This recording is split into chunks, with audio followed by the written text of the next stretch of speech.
ఛానల్ని చూస్తున్న ప్రతి ఒక్కరూ సబ్స్క్రైబ్ చేసుకొని లైక్ చేసి షేర్ చేయడం మర్చిపోకండి. సిద్దిపేట జిల్లా గజ్వేల్ నియోజకవర్గంలోని శ్రీగిరిపల్లి గ్రామంలో శనివారం ముక్కోటి ఏకాదశిని పురస్కరించుకుని ఆలయ కమిటీ ఆధ్వర్యంలో శ్రీ లక్ష్మీ నరసింహస్వామి వారి ఆలయాన్ని సర్వంగ సుందరంగా తీర్చిదిద్ది స్వామివారికి ప్రత్యేక అలంకరణ చేసి విశేష పూజ కార్యక్రమాలు నిర్వహించారు. స్వామివారికి పంచామృత అభిషేకంతో పాటు అర్చన భజన కార్యక్రమాలు నిర్వహించారు. ఈ సందర్భంగా ఆలయ పూజారి మాట్లాడుతూ భక్తులు మోక్షం పొందాలంటే ఉత్తర ద్వార దర్శనం చేసుకోవాలని పండితులు చెప్తున్నారు. మార్గశిర మాసంలో పౌర్ణమికి ముందు వచ్చే ఏకాదశి ఉత్తర ఏకాదశి అని పిలుస్తారు. వైకుంఠ తలుపులు తెరుచుకునే ఈ పర్వదినాన శ్రీహరి ముక్కోటి దేవతలతో భూలోకానికి వచ్చి భక్తులకి దర్శనమిస్తాడు.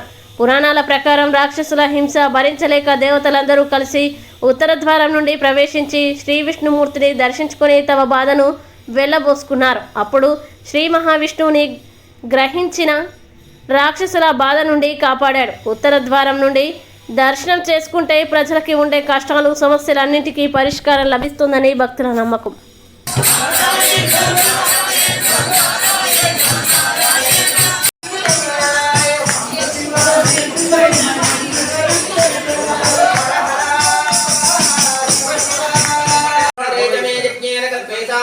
गर्भाष्टमे वत्साष्टमे द्यप्पिष्टमे द्यप्पीतमे द्यवाष्टमे द्यौहितमे पंचावीतमे पंचावीतमे द्यवत्सष्टमे द्यवत्साष्टमे द्यवाष्टमे सूर्यौहितमे वत्सवाष्टमे वत्सौहितमे उक्षाष्टमे अक्षाष्टमे उषवष्टमे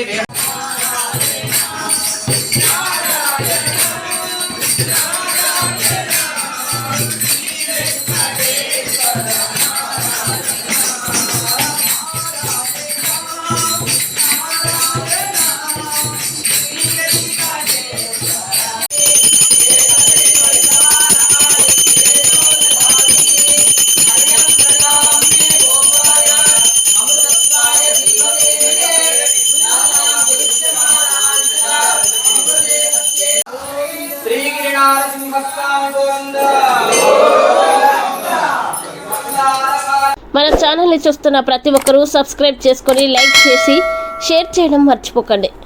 ఎస్పీ మీడియా తెలుగు ఛానల్ని సబ్స్క్రైబ్ చేసుకోండి. అలాగే అందరికీ తెలిసేలా షేర్ చేయండి.